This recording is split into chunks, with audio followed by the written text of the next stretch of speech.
you? Oh, where are you? Wait, I'm going to make a book appear. Done. Yay, there it is. Hello. Hi, everyone. Welcome to Maude's Book Club. We're doing... Who's not muted? Someone. Oh, we got some people coming in. Welcome to Maude's Book Club. This is a monthly book club where we just basically as a group select the books we're going to be reading. We've mapped out the year. There's a couple of books TBD, to be decided. But Zelda, I'm live. Sorry, she's just getting a nom nom on. Oh, that's why I muted that. Got it. Thank you so much. I want to move that up. Nope. I'm having a day. Don't ask why though, because you don't want to know the answer, right, Tim? Yep, double thumbs up. Good. B-Rock Vandals just resubbed for 15 months. Thank you so much for that. Swood followed 2 minutes ago. Toxic Taco in here with their first time chatting. No! Book, stay put. What are you doing? KP Dubs bringing the subs. Hello. That's rad. Narushka. Oh, who's a brand new book club member. How exciting. Got gifted a sub just now. Along with Tedekin, Darius, Straft, DM Stretch, and Lexine. Thank you so much, KP Dubs. I can say thank you to you. I can say thank you to you. Hold on. If I do this, because I've got 2 cameras now. Can I be 2 places at once? I say yes. I say yes. I say yes. I can be 2 places at once. Cool. I have a camera going directly into the book club Discord for members only. Hi. Hi, everyone. Hi, Matt. Oh, we've got Matt in there as well. What's that? What are you showing me, Matt? This is cool. If you want to be a member, patreon.com/Maude's Book Club. $5 gets you access into the green room that we got happening here. A big hello to Bradley, Lisa, Jay Buntrock, Colleen, Avery, Nick, Tass is in here, Vaden, Matt, Ken, Tim, Thierry, Narushka, first time in the actual club. How are you? Do you want to unmute, introduce yourself, tell us where in the world you are, what kind of books you love reading? Hey, I'm Narushka. I'm from Michigan, and I like reading anything that has any sort of like odd ethical debates in it, or just a lot of different character interactions. I just like seeing how different people will perceive the actions of others and how they might like be proven right or wrong by that. I always find that really interesting. So you like debates? Yeah, I definitely like those, like between characters and stuff, for sure. Oh, right. I have a feeling this book's going to deliver plenty. Thank you so much for joining the club. How did you find out about it? Because I believe it was like during the birthday stream that you popped on by.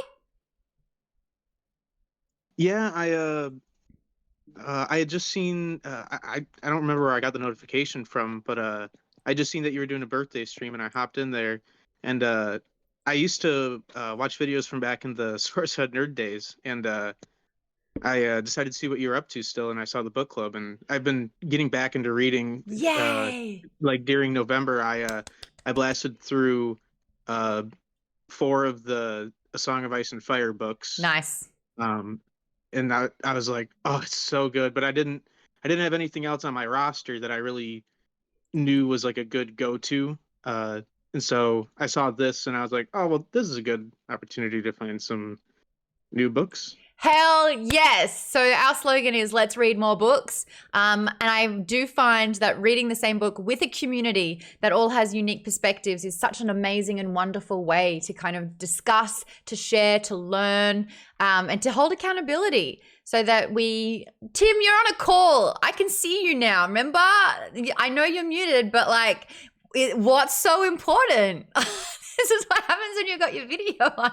I can see everything and call Tim and I. It's fun. It's fun. Maude, but yes. I have a project due today, and it's like 300 CAD drawings. Not He said he gets to go back to 300. the office after this. I'm literally going back to the office after the show. That doesn't sound like fun at all. All right, do your calls. I'm gonna be at work all night. Oh, But I'm here because I'm but dedicated. you're here. That's what we love to see. This level of commitment. And I'm not saying everyone has to, but if you don't, I will judge you. Okay, also we are live on TikTok. Hi, everyone. We've got Ian White giving a wave. Zachary Alvey saying, what's up, Maude? Much love from Austin, Texas. Ian Roble saying, hello from the middle of the United States of America, St. Louis, Missouri. St. Louis or St. Louis? How do you say this place? What is it? You guys think I'm joking. I'm not. Tell me now. Pretty sure it's St. Louis. If you say pretty sure and you're American, then I don't St. feel Louis. so. No. St. Louis. No. Which? Where? What is it? St. Louis. St. Louis. I'm from Illinois, from St. Louis. Are you putting an S on that, sir? Louis. Yes. Isn't Nelly from St. Louis and he says St. Louis? But is he being I know facetious? people around here say St. Louis, and we're like 3 hours away from St. Louis. In Bradley, we trust. In Bradley, we trust. You put your faith in me joining book club. I put my faith in you with the capital cities of. And also, as a sports fan, I know you don't like sports. They call it St. Louis. I haven't heard a sportscast announcer call it St. Louis. Got it. Okay. All right. Vaden, how you feel about that? You're just like, whatever. There's another 49 of them. I think he agreed with me, so I'm kind of cool. Hey, Ro Panda, thank you so much for gifting subs. Nether, Mr. Piggy Piggy, Denatures, Nord the Barbarian, and G Stickle Stick. You all just got gifted a sub thanks to Ro Panda. If you got one, make sure you say thank you because we are polite here at Moore's Book Club. Nearly burped. It's there. It'll come. But I just didn't want it to happen right after I said we're polite here. Everyone says it different, probably, says K Frito. Hello, Blue Reader Gal. Lovely for you to join us here. Avery says also, I've always said Lewis. Okay. Louisville. Oh, this place. It's the S is silent in Louis when you say it in French. All right. Ro Panda says, I started my new job this week and boy, I am exhausted, but I am here. I call it a win. Can we just, everyone, round of applause for everyone who's working, got new jobs. Unmute. I want to hear these claps. I want to hear them. Showing up. Going to work after this. Like, really bringing it. Really bringing I it. also started a new job this week. Terry started a new job. Sorry, everyone. Unmute again. We need another one. Come on, this is community-based here. Terry. There we go. Can't clap. I need my hands to work. There we go. 300 CAD drawings. Drawing. How do Americans say drawing? Not like that. There's It's only drawing. one R. Drawing. You can get some Southern folks that'll say drawing. Yay! In Bradley we trust. Was that Bradley again that time?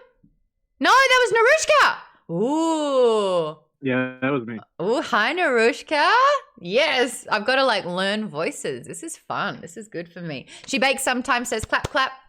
Pailang says standing applause. We love that. Ro Panda says, heck yeah, new job and working team. Yay. Alvac says, I started replaying Final Fantasy 12 this week. Can I get a round of applause? No. No. My hands are sore. I've made them unmute too many times. If I start applauding that, then where's the bar? You know? Book clubs become a pronunciation part. I get so much trouble for saying pronunciation. It's pronunciation. It's pronunciation. You pronounce the word, but it's pronunciation. I did a video and it went viral and I said pronunciation and everyone's like, are you stupid? And I'm like, no, I'm just nervous. I'm talking to celebrities. Anyway, I just wanted to know how everyone said Dune, but whatever. Hello to Callie Wolf and Frito and KB Dubs. How did you get there too now? You're in TikTok too now? You need to calm down. Hey everyone, we're reading Red Rising. The first question that we 15 minutes in. The first question we love to ask everyone is book good? In fact, we have a new graphic design, which I'm going to put in here called Book Good because we're launching some merch. How cool is that? It's my exciting voice, but I'm drawing it out because I have no idea where the file has saved. I have no idea where the file saved. Oh my God, this computer. Where do you think I put it? Where do you think it is? Where do you think? Most recent? Is this something that would come up? Do you think most recent? Well, book good. I'll come back to that one. I'll start asking the members, and is it in downloads? No. But like this picture randomly saved in like a photo shoot file, and I'm like, that's not what that is. The file is in the computer. Thank you, Stargirl. Yes. I will find that real quick. I'll find it real quick. But I'm asking everyone, is book good? Is book good? We'll start. Avery, you're A. Starting at A. Is book good, Avery? Yes, book is good. I am enjoying it a lot. When it first started, I know a lot of people said that they were kind of worried, like it kind of has almost a YA feel to it, but it started to pick up a bit, especially where we left off. And I'm really interested to see where it goes. I think it gets less and less YA as it goes along. Yeah, no, that's what I agree. Yeah. It's really picking up, isn't it? Thank you, Avery. It's in downloads. Got it. Oh, that's too big. Oh, that's too big. Well, excuse me. Please don't cut that, just that part. I'm just talking about this right here. Yay, book good. You see it? Book good. Fantastic. Who's next? Nick. Hello, Nick. Thank you. Hold on. Nick, are you there? Black belt? Nick? Moving on. Bradley. He said he can't talk. Oh, I don't have the chat open. I've got everyone's faces open. Oh, book good so far. Oh, love that. Okay, we've got more coming in a second too. All right, Bradley, is book good? I thought book was good. I liked it. Kind of gut wrenching a couple parts in the beginning. I was like, when certain things happened, I was like, oh man, it got me in the feels. And yeah, as the book got on, I liked I thought it was going to be about a dystopian like Earth kind of feel to it, but having it set in Mars was a real good. So it wasn't just like all the other dystopian Earth books that I've read in the past. So it's different, and I'm definitely interested in finding out more about it. All right, got you in the feels already, huh? So that's something I do want to. We'll put a pin in that because I do want to talk about if there was enough that happened to make you invoke emotion, because it did move. It moved this book, but we'll get to that. Tim, are you reading this one? What is the book good? Book is great. It started a little slow for me, but by the time I got finished with the last chapter for the first half, I was like, okay, sold. I'm in. Yeah. I'm buying the rest of this series. It's phenomenal. Oh, that's some big talk. We like that. Colleen, what are we thinking about book? I'm really fascinated with it. I've already found, I know we talked about how it was kind of like Hunger Games. Yes. But I see some Lord of the Flies. Mm-hmm. And I've already seen a couple of parallels or things that remind me of Andor. Oh, political intrigue. Oh, we love. So it's heavily influenced. Here's a question for everyone. Some people said that there's quite tropey. There's a lot of tropes that are happening here. Do we think it's too tropey / predictable / like we've seen it before too many times? Or has the take on it been refreshing and or like good enough for standalone? Tim's on the fence. Show chat. No. talking about something very different. Does anyone want to weigh in on that one? Too tropey, or does it do a good job? I think it does a good job. It didn't seem like there's a couple parts where it kind of took me by surprise. That I was surprised about his wife for one. I kind of thought something would happen there that the outcome would be different. So for me, it wasn't tropey at all. Okay. Stargirl314 in all caps says EO got fridged. Now the term fridging is usually when a female character, usually a love interest, is killed off because the story really can't propel until she's dead. They kind of just take care of her. So they put her in the fridge. What did the actual term cover? I was from an actual comic book where I think they put the girlfriend in the fridge. So that's where it's like Jump the Shark was an actual episode where the shark jumped. There was an actual character, a woman, that got put in the fridge. So let's talk about just a little bit, and I'll get back to everyone's thoughts about book being good, but let's talk about EO getting fridged. Do we think that this is 100% a fridging, or do you think that this story needed EO's, like the death of EO, to be able to get him into his rage and to get him into this sort of like headspace to be able to undertake taking down the Golds? Or is EO even dead? That's my theory. I don't think she's dead. I don't think she's dead. I don't even think she's dead. I haven't read the rest of the book. We're only talking about the first half of the book up to chapter 20, including chapter 26, stopping at chapter 27. I don't think EO is dead. So who wants to weigh in on EO's fridging? Sure. Go, Vaden. So, yeah, I mean, like I said, I think she was very fridged. I'm not sure she's alive or not. It seems like she had to die definitely for the motivation, because Darrow's motivation in general is very, very weak to me. Like he has no real reason to doing what he's doing right now. Like the only reason he's doing it at all is literally because of EO. Yeah. And even then he doesn't care that much. He's like, okay, I'm going to do your dream, I guess. But it's kind of crazy how he's going through all these like unimaginable pain and going through all these terrible experiences, killing someone with his bare hands, like all that stuff. And just solely because he's like, okay, I guess I'll fulfill my dead wife's dream. Yeah. That's it. Okay. Really?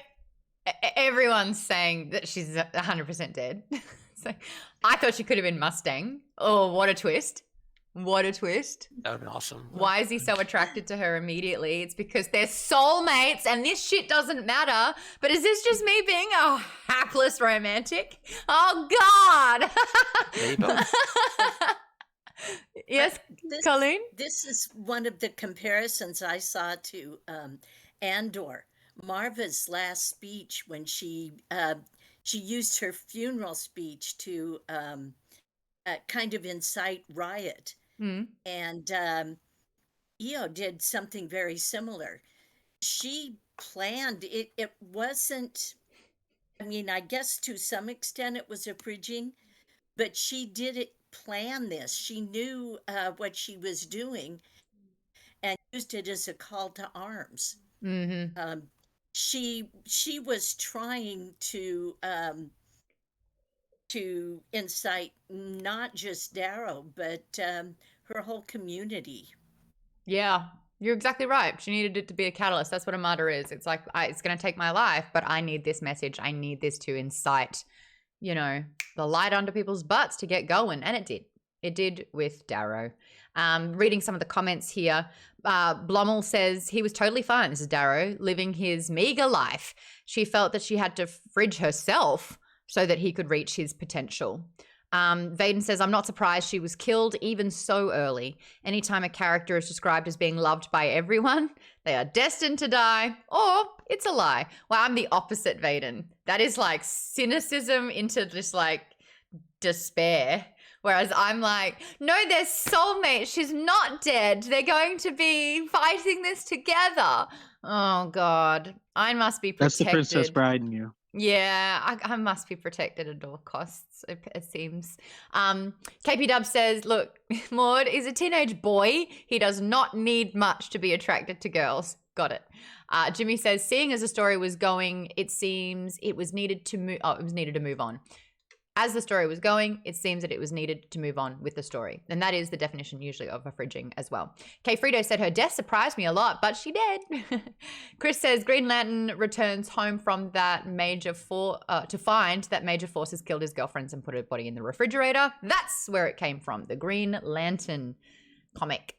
Darrow felt her spine snap. EO is 100% dead, says Tim. Be more ruthless. There was nothing delicate about that. It's in the book. He talks about it. And he did it. He did it. He was like, oh, that's so bad. I thought He it buried might have. I her, thought it might have too. been more compelling with EO if she was kept alive in some way, almost to like give him an impetus to go traveling out there to like find her. Like maybe if she did die, it was almost like an accident from like some golds just recklessly doing something, and they don't even care. They're like, oh, whatever, it's just some breads, and then they just yes, but EO's dream was bigger. He was living for her. You had to remove her so he could live for something else. So if she was missing and he had to find her, it wouldn't be to save or to protect or to rebel or revolt. It would just be for that particular means. But I like that you're also not as ruthless, where it's like, let's see a reality where she's not dead. Wouldn't that be lovely? K. Frito says, oh no, I read that one out. Stargirl says, yeah, she real dead. KP Dubs, he buried her. She dead. Wow, everyone. Does no one just like have hope coursing through their veins? Are we all like in therapy? I hope. As a collective. Oh, this is why we're in book club. This isn't a book that inspired. It's dark. Yeah. Here again, this is like Andor. This is dark. Andor, Lord of the Flies. They don't leave a lot of room for hope, except possibly in the long game. You know what? It did give a little bit of 1984, a little bit of like being monitored, being like having rights revoked, you know, you're placed here, you're placed there, you know, being lied to by the government, being kept in the dark. So, Yep, I hear that. Going back to tropes, Sprinkle says plenty of tropes, but not bland. K. Frito says there are tropes, but got me some great story ideas. Toaster Poster says, hey, it is like Andor. And I'm back in. Avery says, I do think it's tropey, but I don't mind. Yeah, that's where I'm at. I don't mind at all. Stargirl, I'm a realist. She dead. KP Dubs, if she is alive, that is a book 3 or a book 4 reveal. And KP Dubs reminds everyone rebellions are built on hope. But what's Darrow's hope? He hopes he stays alive. Ooh. Ember and Talia, hello. Lisa says the death and song reminded me of a particular character death in The Hunger Games 2. These were written, when was Hunger Games? It was like about 4 or 5 years earlier. Someone will tell me. K. Frito says one resurrection is enough for the story. Avery says her being alive would be a great plot twist, but most dystopians are about bad things happening, so I'm not optimistic. Got it. Vaden says we may need therapy after this book because it is kind of depressing. True. Thierry says married at 16, dead months later. Ooh, dark. Weirder Owl, first time chatter, says other people's suffering is therapy. At least my life isn't this bad. Lol. That's actually called toxic positivity, I found out. Saying those things to remind, this is from someone who is in therapy. I learnt a lot. B-Rock Vandal says it's all the tropes I love. Hell yeah. KP Dub says, yeah, look, this is not about hope. This is about pure revenge. And I think sometimes revenge can get more done than hope can. Zelda, that was loud. So toxic positivity is the basis of reality TV. No, reality TV is just straight up dangerous, toxic. That's just all toxic. I don't know. K. Frito says, hi, Zelda. Oh, her ears went whoop. The Hunger Games is a 2008 dystopian novel by the American writer Suzanne Collins. 2008. There you go. Thank you, Chris. Appreciate that. All right. We are still doing book goods. Darian, you there? Yeah, I'm here. Okay. I'm not reading the book. I'm just here for support. Oh, you're not reading it. Why? I'm busy reading Red Seas Under Red Skies and listening to Wise Man's Fear. Oh, you are doing high fantasy right now. You sure you don't need a palate cleanser? You're doing book 2 for Lies of Locke Lamora. Yes.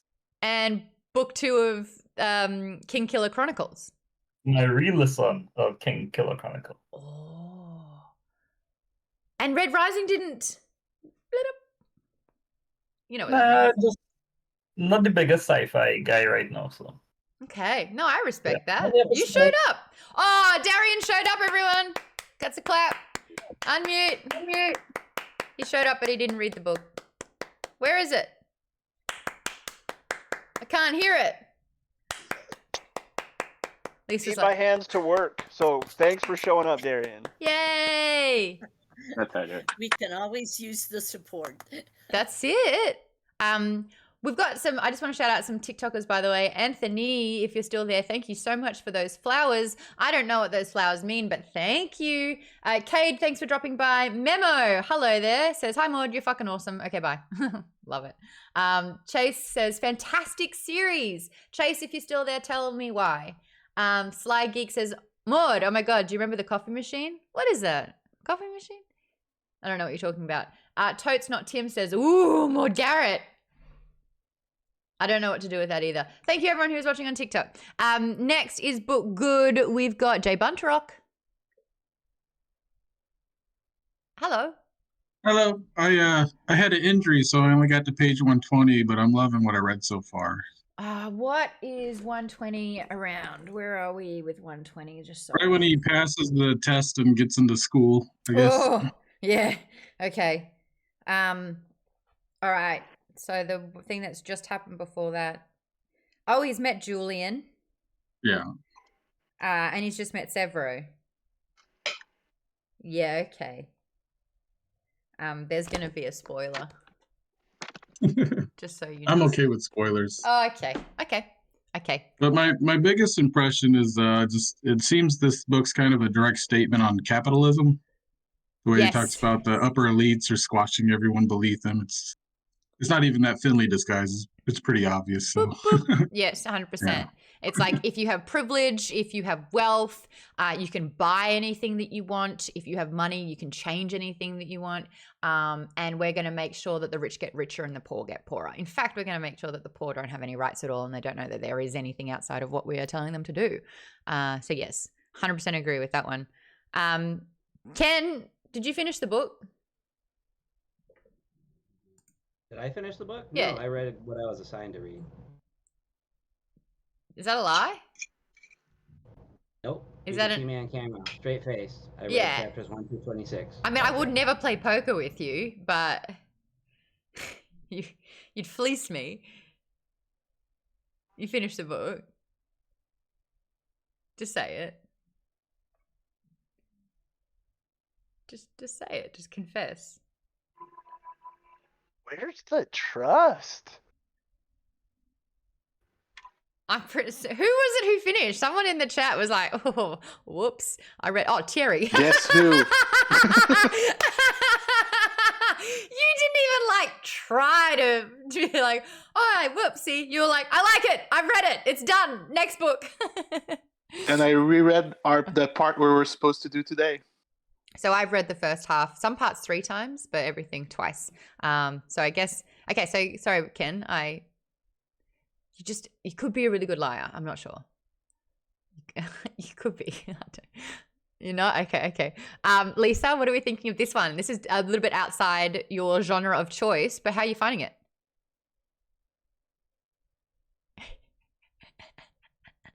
Kate. Hey, Lisa? Sorry, yes. I've actually already read this book twice. What? Twice? So, yeah. I read it first in like 2016, and then I read it again back in 2020 with a group together on our own little book club. What did they think of it? They loved it. I have my sister on Twitch. Hello. I don't know if she's chatted yet, but my sister's on Twitch listening in as she's rereading it with us. What username do I need to look out for? I'm not sure what she put. Good. Her name's Carrie. Everybody say hi, Hi. Carrie. Everyone unmute. 1, 2, 3. There's delay. Wait. Hi, Hi, Carrie. Hi, Carrie. Jerry. Nice. Oh, there it is. Carrie loves to read. Hey! Straight to the point. We love that. Hi, Carrie. Lovely to have you here. Sorry, I'm going to say Carrie instead of Carrie, but I will try to Americanize it for you. A big hello Yeah, there. so I love this series. I was pushing for us to read it. I'm very glad everybody's enjoying it because it's one of my favorites. Nice, nice. We've got Kate is. Hi, Kate. Lovely for you to show up. Dripping with what would this be called? Commented saying, Maude can't believe that anyone can stop reading where we are supposed to. Sarcasm? What is that? That is cheek? Dripping scorn. Dripping scorn is what I was looking for. Thank you. Pylang, I did what I was told. Vaden says Thierry's on his second listen. Oh, look at that. Vaden is just driving that bus and threw Thierry under it to take the heat off KP Dubs. Oh, is this an alliance that's forming within the group? Is that what's happening? Vaden and Ken have teamed up. Yeah, I mean he's on my DD group, so I have to protect him. Okay, and Thierry, are you going to take that or are you going to try and kill them? I mean, not really. It's like water on a duck's back. Oh, you can't phase him. How's me trying to rattle something though? True Scorn says I read it years ago. Right there. Me being Ceres? I mean, I'm wearing gold for a reason. Oh, Can't yeah. be bothered. House Ceres, 100%. Just harvesting the orchids. Ain't no fuss over here. We got that Minerva going on. KP Dub says the previous book was the only one I ever read past on, and that was because we delayed it about 4 weeks. Fair. Blummel says, I listened to the trilogy before, but I'm re-listening to it now. Colleen says, that's why I read another book to fill the time. Autosave, first time chatter, a big hello to you. I'm about to begin a reread in preparation for the 6th book release. Yay, that's why I kind of timed it like this, so we could get people either reading it for the first time or doing a reread. K. Frida says, a better question is if Maude finished the book. I was really good about this one. Do you know how hard it was to stop? It was really, really hard to stop reading this book, and I did it, so I don't know what's in the second half.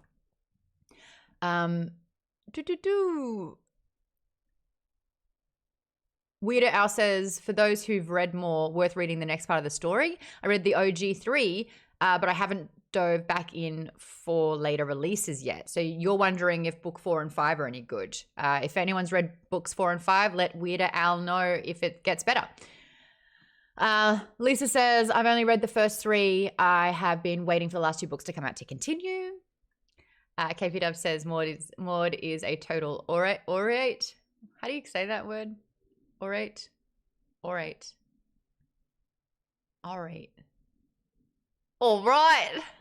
Maude's all right. Yeah, good.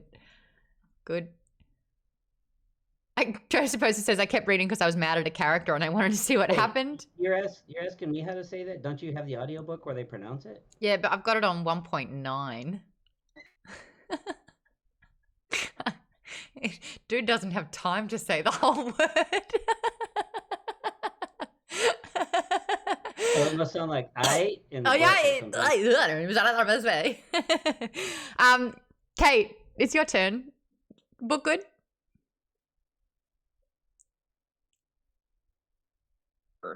I was a little on it at first. Yep. It just felt, I think I would have probably really liked it if I had read it when it was published, but reading it now, it felt a little dated. Okay. It felt very like YA tropes, even though it's technically not a YA book. Like it felt very of that time period of like Hunger Games and like, Maze Runner and that early YA feel to it, so it's kind of like just like, yeah, whatever. Like I've read this book 1,000 times, but as it's been going on, it's been getting a little bit better. Okay. So hopefully it keeps getting better. Couple chapters of the section we read that I was like, okay, this is starting to not just be like a, you know, whatever. Fine. Carbon copy. Yeah. So it's getting a little bit better. Yeah, they get to, for me. You're right. It's like, well, what is this? What is happening? And then it's like, whoom, and you're like, oh, I'm in. You're like, oop, click, let's go. So I had that. But I mean, we were talking earlier if you think it's too tropey. Some people were, yeah, look, it's a bit predictable, or yeah, I've seen this before, but it's okay. And that's kind of like the general consensus. It's like, yeah, but I still love it, and I'm in that party. Yeah, I still love it. Hey, Matt, nerd boy, are you there? Do you want to tell me a book's good? Hello. Sorry, I forgot to unmute. Yeah, book good. Big fan. First time reading it? First time reading it. Didn't know anything about it until we read it in this club. So I'm enjoying the brutality. It's pretty intense, even if it has the YA tropes. As an Avs fan, I'm not a fan of the cover. Oh, it's just a hockey thing. Is this a hockey? Yeah, it's a hockey thing. They're your people. You can go off in Nice. the top If you tower. were on the cameras, if you're My on the little cameras, brother's an you Avs can fan, so I easily- kind of get it. Tim, not in my book club. There is. Thank Not you. here. Sorry. So apparently that's looks like a sport thing, but. But no. No, but you found your book good people in so the far. club, Big though. fan. You found your people in the club, and that's important because Exactly. they will talk to you Exactly. about that. Lord help me. Yep. Yay, we Good got thing. another one over. Nurushka. Yeah, I'd have to say book good so far. I would in the beginning I would say Darrow was kind of suffering from main character syndrome. You know, where he's kind of everything he's doing it's kind of like he knows he's a main character. But then as it goes on and he starts meeting the people he's like supposed to hate, and he's like, oh, okay, these guys are actually kind of fun. I'm not gonna really like them. It's like, okay, you can tell yourself that, but eventually you're probably actually gonna start liking these people.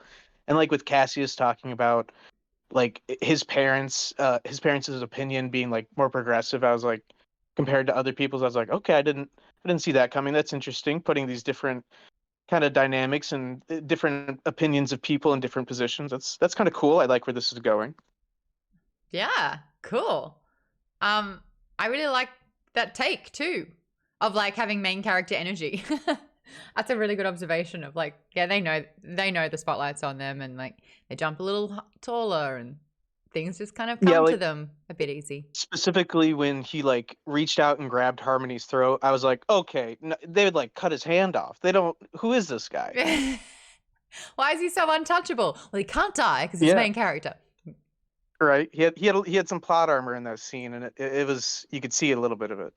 But beyond that, after that, it started really getting good. It's so funny, like, because I'm such a sucker. I'm just like, I absorb. I'm like, this is great. And someone's like, yeah, but don't you think? I'm like, oh, now that you've pointed it out. But like, my arms are inside the vehicle on the ride. I'm just like happy to be here so often when I read. So that's why I love people, you know, putting that magnifying glass on it a little bit more. Jimmy, book good? Well, yeah, the book is good. I wouldn't say that I'm thrilled with the book, like, but it kind of reminded me of like a darker version of Zoolander. You know, like I'm not gonna say I know. I'm not. I don't know. How is it? Oh, well, I'm just saying, like, you know how But why male models? You get it? Yes, exactly. See, like, Zoolander's job beforehand was he worked in a mine with his father, and then he got really ridiculously good looking. Exactly. So I was making fun of the book while reading it because I thought it was very funny. I was like, wow, this is like a dark Zoolander. And then I just kept being like, you know, like reciting parts from the movie while reading it. It was like, Merman, the Merman. So I was making Black fun of it. love. Well, Okay. because it's very tropey, but it's still a good book. All right. That is a very refreshing perspective that I didn't get. So thank you for that. Thierry, Yes. was the first half of the book good? Yes, it was. Second half is better. So you weren't going to read this book. You thought it was a part of a series that we'd covered that you didn't like. So this was nearly not going to happen for you. Are you glad that we were like, nah, this is book one? Yeah, I thought it was something we started back in 2022, and somebody pointed out that no, it's the first book. So, oh, well, my mistake. I'll buy it and listen to it. What did you pick up in the first half of your second read through that you didn't on the first? Well, I read one when I was in vacation, so I was pretty good at listening what was happening, so I didn't miss much. But I would say that part one is a lot like Hunger Games, like the poor people working in the mines. And the second part reminded me of a mix of like because he's like in a city where he knows nothing, and it's kind of futuristic. So like Arnold Schwarzenegger's Blade Runner, and a little bit of Total Recall, and then Blade Runner, kind of a mix, like futuristic and stuff. And then the last part of the first half reminded me of Lord of the Flies and Hunger Games a little bit. But yeah, it was like it's yes, it is tropes of like Maze Runner and Hunger Games, but it picks up like from different other stories from older stuff that it's refreshing at the same time. Yeah, I agree. I like those breakdowns. You can see like there has been like a lot of influence with other mediums, whether it was film, whether it was the other books of that time. So yeah. She Bakes sometimes says, I was just thinking Lord of the Flies. Yeah, when they were like, why don't we just kill them if we don't like them? It's like, you just don't kill people like that. Stop it. Put the knife down. It's also mentioned in the book that when he's learning stuff that he read Lords of the Fly. Oh. When Darrow says that he's learning like he read like 3,000 books. Specifically he mentioned Lords of the restricted Fly in it. Yeah. Oh, that's interesting. So he Then, kind of like had a... 1984 was one of those too. It's still, just because you read books, it's not lived experience. And a couple of us, Kate and Avery and I, are a little bit perturbed about how this 16-year-old boy, just because he grew up in the mines and he grew up with hardship, that he's all of a sudden a strategist. He can win in fights. He's physically really superior. He's mentally really superior. He's got that unique way of thinking. His shit don't stink. To be fair, like, it's super tropey in the main character. Like someone mentioned the main character syndrome thing. It absolutely is, because it's like, I'm the best hell diver. I'm suddenly like the best gold dude. Like, I'm good at everything because I have plot armor and I'm the best. That's a super, like, in the YA tropes thing, that's like a thing. But one of the also things I'm kind of like, yeah, I can see it, is essentially all these golds are like, you know, spoiled rich kids, right? It's all like pampered. Dude who's like has to be street smart and everything is like against a bunch of like Donald Trump Juniors. So it's kind of like, yeah, he would be better at them than like pretty much everything except for probably like the politicking, because you don't really have to do that when you're like super just working in the dirt, you know. But so on one hand, it's like he has that kind of like, just like, oh, of course he's good at everything because he's the main character. But at the same time, these are all coddled, spoiled children that he's going against. So yes, know, but they're not going to be good at a lot of things. But they lived that life. Like, they lived that life and were able to talk like that, like, and had all the games. He doesn't have the like manipulation, the backstabbing, the kind of like where you're like playing both sides, like that kind of. No, he's got rage. He doesn't know how to do that. Yeah. I just thought before I forget. Yes, Thierry. It also reminded me of Neo from The Matrix. Oh, yes. We're going to upload all the skills that you need, and now you can all of a sudden do all of it. Get picked up, showed what the reality is, and then mold to become the savior. Yeah. I will say, though, I'm playing Cyberpunk 2077, and it's just like really interesting to see how you can upgrade your body, and it's like that the upgrade scene, you know what I mean, the part of the book where they are increasing his bone density, they are, you know, making his pores flawless, they are completely changing who he is so he looks perfect. I just think it's really interesting how, I don't know, it goes into sort of like what money can get you, where you just won't have flaws anymore. It's also a little bit weird.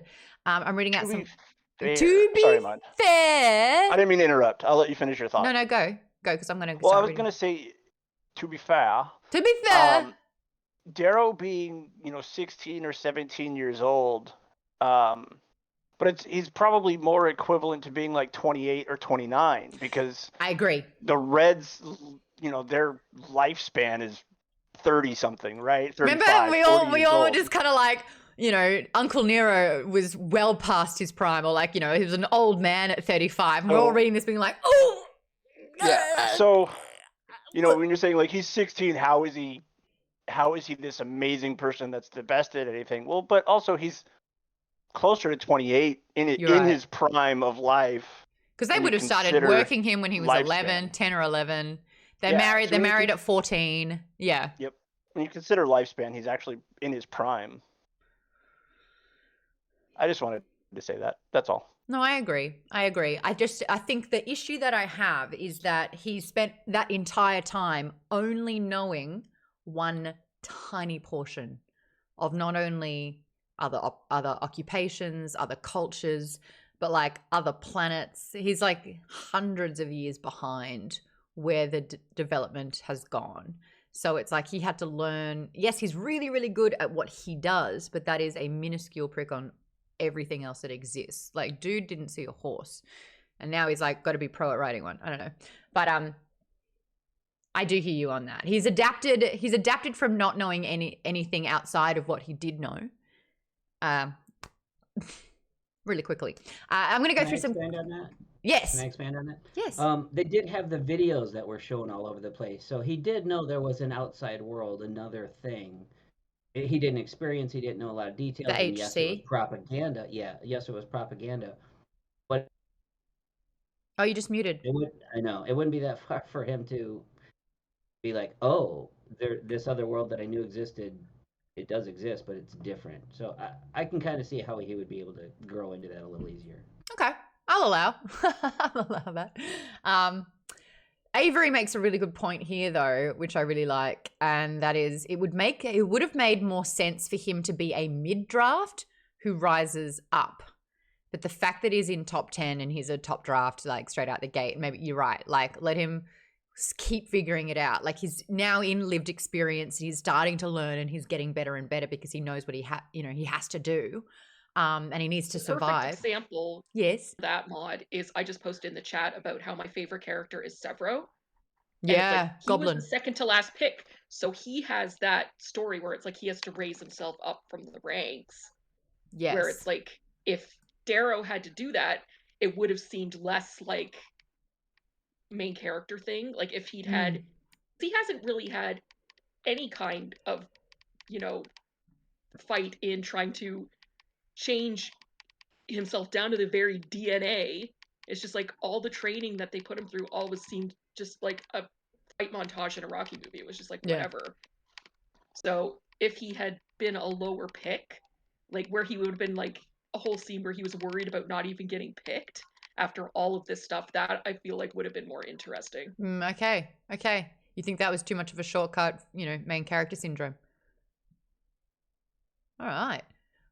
B-Rock Vandal says, should Darrow have been older than 16? But I think Tim kind of makes the point that he is technically older than 16 because they age a lot faster because of how their lifestyle is. Like 35 is an old man. 35 is a grandpa as well. Oh, but only there.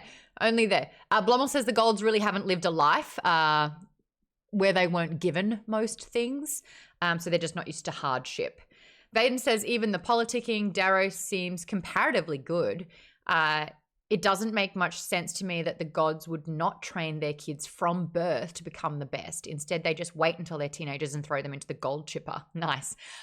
You're exactly right. I had that thought a couple of times as well, where it's like, if they had to go through that process and it's their child and they're like, well, there's vigorous sort of like new Darwinism here where it's the survival of the fittest. You're exactly right. You would tell them everything that happens in this particular mission or in that, in the passage. You would tell them what they need to do. You'd supply them with all the information, the strategy, the scheming, the skill sets, because I think the perfect example for that was Priam and Julian. Sorry, Jay Buntrock. Where there was an assumption that they'd just be fine because they were from status, they were from money, they were from affluence, and when push came to shove, they actually weren't strong enough to survive. So, yeah, that was a bit of a loophole for me as well, Vaden. I think that's a really good point because the parents went through it to stay a gold. Yeah, like even Julian, like he thinks, like when he gets put in the room with Darrow, like he just thinks, oh, we're just gonna walk out here, everything will be fine. You know, we can talk this out. So naive. I need it more than you do, Darrow. I really need this. My family will be so devastated. They will like absolutely disown me because I haven't gotten this. I need it more than you. You don't come from a good family. You must just give it to me. Just give it to me and walk away. Darrow's like, nope. They just punches him. It's like, yeah, literally got punched. Literally got slapped with the reality. It's he died learning that lesson. Yeah. KB Dub says, yes, Neo, very chosen one, groomed by the rebels to overthrow. Agree. Hello, Aaron. Game Wizard 001's here. Are you in the chat?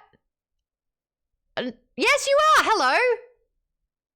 Hello. How are you? It's been a hot minute. Are you well? Yes and no. I have a bit of a head cold, but I can hear it. More or less well. Yeah. Do you want to let me know what you're thinking of the book so far? Book good. Book very good. Book good. Book good. Yeah, we've already kind of covered a lot of like the comparisons, like Hunger Games, Dune, all that stuff. I just had a couple of realizations that it's also similar to, I don't know if you ever saw the show Altered Carbon on Netflix, but it has like that sort of high class society, like the super rich can like just basically clone themselves. They're basically immortal. Everybody else has that potential to like live forever, but they basically get the dregs of society, whatever the high society people allow them to have. So it has that kind of feel to it. Also realizing I put this in the chat, it's kind of similar to A Bug's Life in that the golds are the grasshoppers, where they are few in numbers, but they are, you know, have a lot more greater physical attributes, but the Reds outnumber them so vastly that if they ever did join into a true rebellion, like actually coordinated and just realize their lot in life, they would destroy the golds, regardless of the technological advancements. It's just they would outnumber them so much. Do you think, though? Because I think the majority of Mars has been colonized, and it's just like they're going under the planet. Well, plus they can just bomb the planet from space. True. They have big fleets look on at other planets. warfare through the past, though, like in our world, one of the reasons that like China and Russia were so successful in a lot of their past ground warfares is they just kept chucking people at it. It didn't matter if they were skilled, but it's the same thing as like a D&D fight. One powerful monster, but a lot of people die to like, you know, that's exactly because it's just like the conservation of action, right? So just Vaden, what? Sorry, this is a joke about it. So it's all the action economy. Yeah, action economy, exactly. That it's just like the people don't have to be super skilled fighters, but I mean, rage takes you pretty far. So if the Reds were properly motivated, it wouldn't matter that they didn't have all this training. They would have fury and population. Plus, I think they spoke when they first got to like the valley and when they're starting their little, you know, fake war kind of thing, where they're pretty much saying like there's like 1,000 gold or something like that on the planet. Like, you know, it's basically a low population compared to everybody else, but they're like at the top. Whereas like the Reds are like in the billions in their little underground colonies. So it's like yes, the golds have technology. I think they said there's about a million on the planet because they said there's around 100 million golds in the solar system.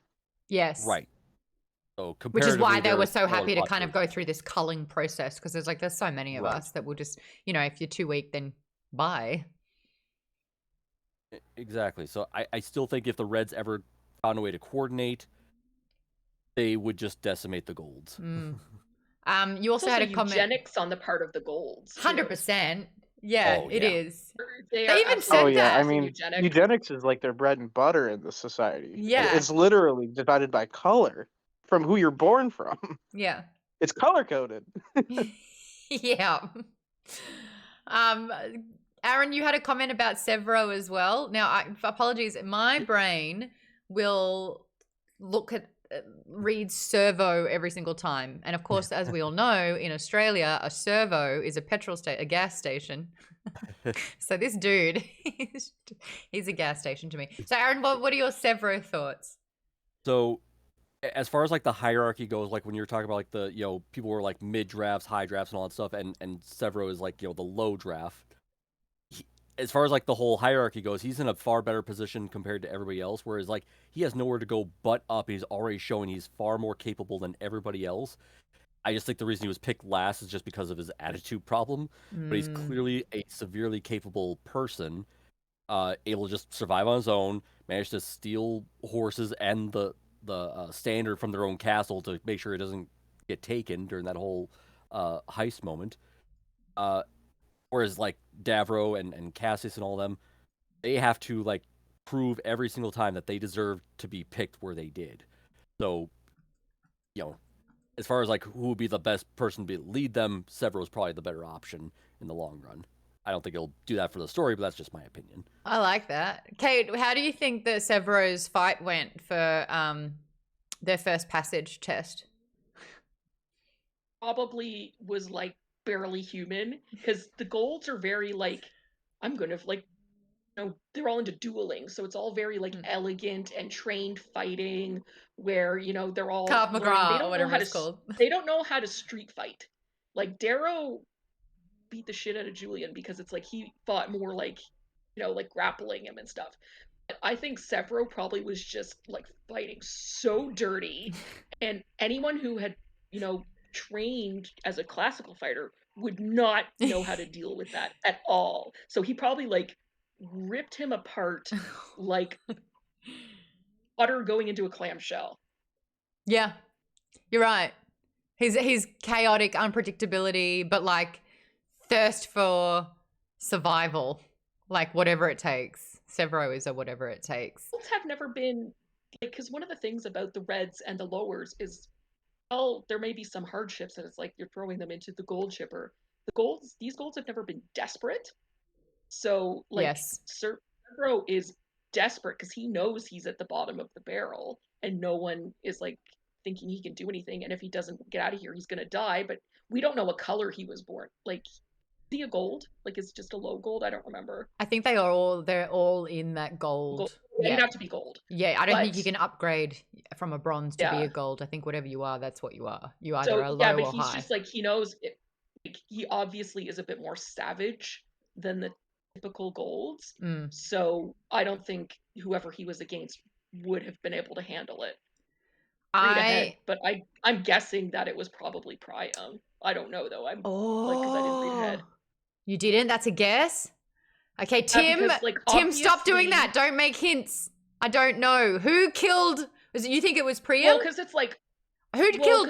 That was me agreeing. Oh, that was okay. just me agreeing. I thought you were like... Look at the way that, like, they intentionally paired weak people with strong people. Yeah. They wanted to call out the weak. So Priam was going to obviously be paired against someone weak because he was one of the top seeds. Yeah. So I think it was probably Sevro Ooh. that was in the fight with him. All right. I wonder who killed the girl with curly hair and the dimples. It's probably fucking Titus. What an asshole.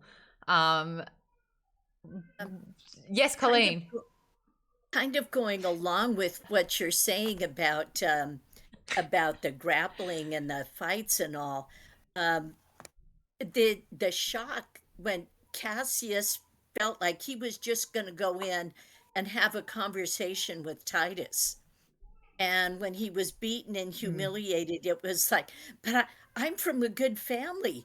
How could this happen to me? Yeah. Don't they know who I am? You're not in Kansas anymore, sweetheart. That's exactly right. And they're getting, like, when you're put in a position, it's a lot like that scenario where that's like that psychology study or whatever it is, where they were like, okay, this half of the class, you are prisoners. This half of the class, you are the guards.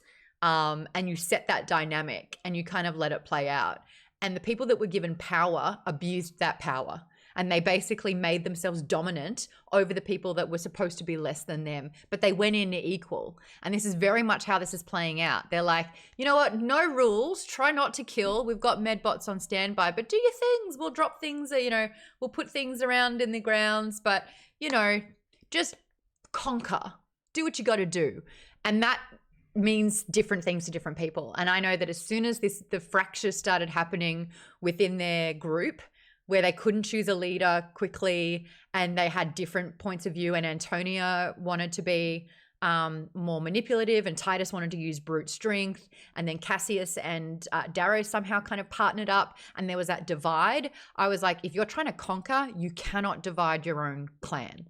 Like, you have to work together because there are strengths in numbers, and you do a lot better when you're on the same state of mind. So for them, when that fracture happened, I was like, it's game over. So when you see the difference between their castle and House Minerva, who haven't seen sort of like what really bad and ugly at this stage looks like. And I think that going back to a point that Kate made earlier with sort of like the difference between sort of Sevro and the other upper echelon, and the difference between Darrow and all of these guys. Darrow has known hunger. Darrow has not had enough to eat. There has not been food on the plate at dinner. And the Golds they're not allowed to finish their meal. They are literally, it is like rude, considered sort of impolite, like a form of their society and their class structure. Is that hey Biz over on TikTok, how are you? They have to eat a portion of each meal so that there is waste every single time that they eat. And I think that now that they are thrown into this scenario where there's no fire and they have to prepare their own food, this is the first time in their lives that they know what hungry looks and feels like. And they are turning, I was going to say chaotic, but some are turning to chaos, some are turning to evil. Like, who is Titus's right-hand man, Vixus? They're going feral. Yeah, but you can see who's, and I think that Darrow made that point where after their first trial, the passage, where they are teamed up with one other member going through the recruits, they have to kill them. Two go into the room, only one can leave. And only one can leave basically standing. I think that this is the first time that they've ever experienced death. They've ever killed anyone. Like, it is the most catastrophic thing that they've ever gone through. And then when they moved on, what's supposed to happen, and it's really interesting that Darrow had the intellect to know what was happening. He's like, they've put us through the most horrific experience. And now anyone who survived as we move on from 100 to 50, we're going to trauma bond. We're going to see all the other people that survived, and we're going to become closer because we've all survived a horrific, horrific thing. We are a different person now. We are less than a person now because we've killed someone. Maybe we knew them, maybe we didn't. And what was really interesting was Darrow looking around at everyone. Some people were throwing up, some people were sobbing, and he goes, I'm not worried about them. It's the people that feel like they're gloating or they're excited. And I think what we're learning about Golds is when you have excess, when you have extremes in money, access, all these sorts of things, there are some people that go sadistic because they have too much, whatever it is. They're trying to find their limit. And when there is no limit, I think that's when it can get to a really dangerous place. And so there are Golds here that are excited about violence. They're excited that they got to kill someone. They're excited that this is like a test that they had to go through because it was permission to indulge in that incredibly deranged part of themselves. So we're starting to see a divide here. Now, Vixus was excited and about sort of causing harm and is sadistic in a particular way. And I think you've got Sevro, who's just wanting to not die. So there are differences with what people are willing to do and what people sort of want to do. Vaden, you just gifted 2 subs. She Bakes Sometimes got one. And you also gifted it to Peastree. Thank you so much. And Aaron, thank you for resubbing for 29 months. Yikes, 29 months. Let's read out some comments. Embrand Aaliyah says, I do appreciate that this arena is a lot more complex than just a fight to the death where the last one standing wins. Well, after the initial pairings. Aaron says, savagery is one word. Vaden says, yeah, they leave 20% of their meat uneaten. Yep. Kate says, even if you come into money later from poverty, you never forget hunger like that. Exactly. She Bakes Sometimes says, yeah, I just keep screaming at them to get along. You sound like me. Colleen says, Titus killed that one girl by hiding her in the grass and letting her get trampled. I know. And now they're starting to, okay, this is a bit of a trigger warning, but what was like really upsetting for me was the imperatuses who are in charge of everything. When girls are starting to be assaulted, because it's like, oh, we'll make them be pinks. And Cassius is here going, but they're golds. We're all golds. We must be respected like that. And it's like, well, if the natural dynamic kind of causes some people to be browns, some people to be greens, and some people just happen to be pinks. And then when the officiates kind of come in and they say, well, as long as you're not killing them, anything else is fair go. I was like, I don't like that. Yes, Tim. Institute Proctors, thank you.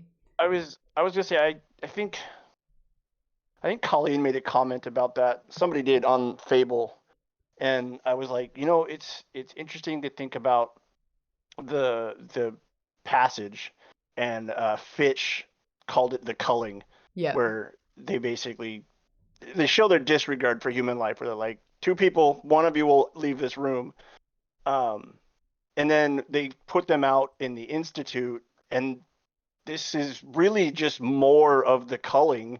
It hasn't stopped. Only now, instead of weeding out the physically weak, they're weeding out the mentally weak. And as misogynistic as it sounds, the girls that are being assaulted are in that category. And I don't mean that to be a dick. I'm just saying that's kind of in the perspective of the book. Like, they're in that category because you notice some of the stronger females like Antonia and Mustang, it doesn't happen to them, right? And I apologize for sounding misogynistic. It's just one of the things that went through my head when I was reading that. Going, this is terrible. If there were men that were taken as playthings as well, but what we are really seeing is this gender divide where men are powerful and women are playthings. No argument from me on that. Yeah. So if it was like, this guy's quite pretty, I'm going to take him. And I know that Mustang jokes about that a little bit in jest. I just think I think that Mustang really would have done it if she thought she could. Yes. I just think that when authorities come in and they're not willing to stop that, then it's like, I guess it's making us, more women than men in a way, but it's making us realize and recognize like we needed another reason to hate this upper echelon, to hate this process, to hate the golds. Where would you take a pretty guy? Alvac? No. Time out. Fable, J Buntrock. Hello, you are also on TikTok, I saw. That's very, very funny. You said, I wanted to be in all 3, or the trifecta of all 3. Fable is a book club app. It is absolutely free. We have a book club on Fable. If you download it and search Maude's book club, thank you, Tass. If you download it and search Maude's book club, you can join our club. What's really cool about it, now I'm not paid by Fable at all. We just thought it's a really cool way to have chapter breakdown discussions. Every single time we add a book, we'll tell you the schedule, what chapters we're reading for the part 1, what chapters we're reading for part 2. But each of the chapters will have its own section where us as a community can talk about and reference points made in that chapter. And it's like a cool other community group where we're specifically talking about each of those chapters. What I think is also really, really cool about that app for people that don't want to buy the book initially, they want to kind of get a feel for the book, go on the app. If you tap the book, it'll pull up like an e-reader the first few chapters. So you can read it for free to get a feel for it. And then if you like it, you can buy the book and join book club. So we are on Fable. We'd love for you to join us on there. I'm trying to do some cool things with Fable, but they don't really have video stuff yet. It's more about community discussions. Autosave said, yeah, going back to that, it was a really, really, it was uncomfortable to read. So you're with me on that one. Blummel says Darrow made a comment that Mustang was still thinking of it as a game because she hadn't come across anything horrible yet. You're exactly right. And that's how he knew that their clan, their group was working together, because they hadn't turned against each other and they hadn't gone feral in a way, because that is exactly what it is. It is feral. Thanks, Tass. Appreciate it. Avery says, I haven't read ahead. I'm just saying that these boys are gross and awful and I hope they lose. It's interesting, like when you're put under a severe amount of pressure, who is the person that you become when you're in these particular circumstances. Ego meant that no one could bow down to another. No one could choose another as a leader because they would see it as an inadequacy. There is a fight for primus, so the number one position. So no one wanted to choose or delegate someone else in a position of power because it meant that they were not obsolete, but it meant that they were submissive. It meant that they weren't as good. Whereas the group goes better together. Even if it's interesting how Darrow started questioning democracy when he went into this experiment. Like, democracy was the worst thing that was happening. Clever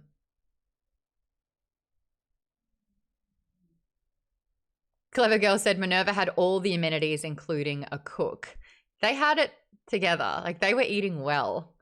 Even Ceres had bread, honey. Didn't they even have like honey and apples and orchids and horses? I mean, this group had some of the strongest people, but when you don't work well together, they had nothing. Like, I guess I kind of want to put it to the group. When Darrow found the supplies and he had matches, what do you think Darrow should have done with that? He chose to withhold them so that only those loyal to him and Cassius would have fire and be able to eat well. He didn't want to give Titus any more power, but what would you have done if you were in that position?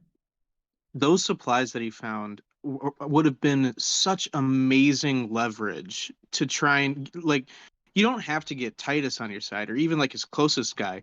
You just need to get enough of them that they can't do anything about it.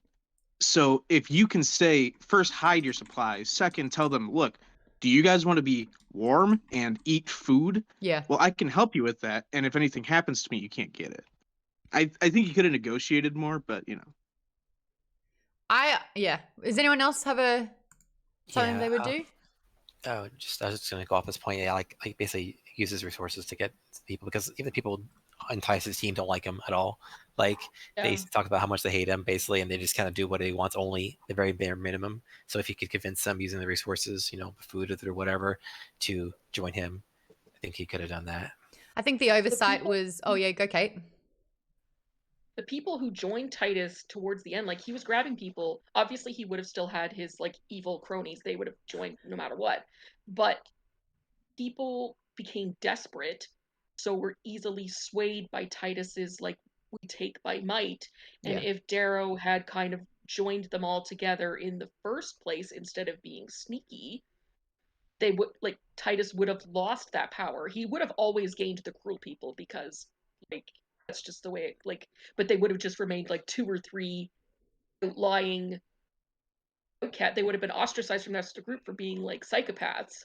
And those ones that followed because they became so hungry and desperate would never have followed Titus, and he wouldn't have gained the power that he did. Yep.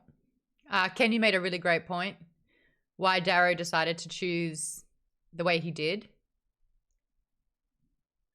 You just wrote it. Yeah, that part shows his lack of political prowess. I liked that comment because we were saying how Darrow's got a new set of arms and legs and he looks amazing and everything's great, but he just doesn't have lived experience and he doesn't get that cunning, the schematics, the that political intrigue that is really, really necessary here. I think when you punish someone, and we're again realizing what someone's willing to do when they go hungry, they're ripping into raw meat.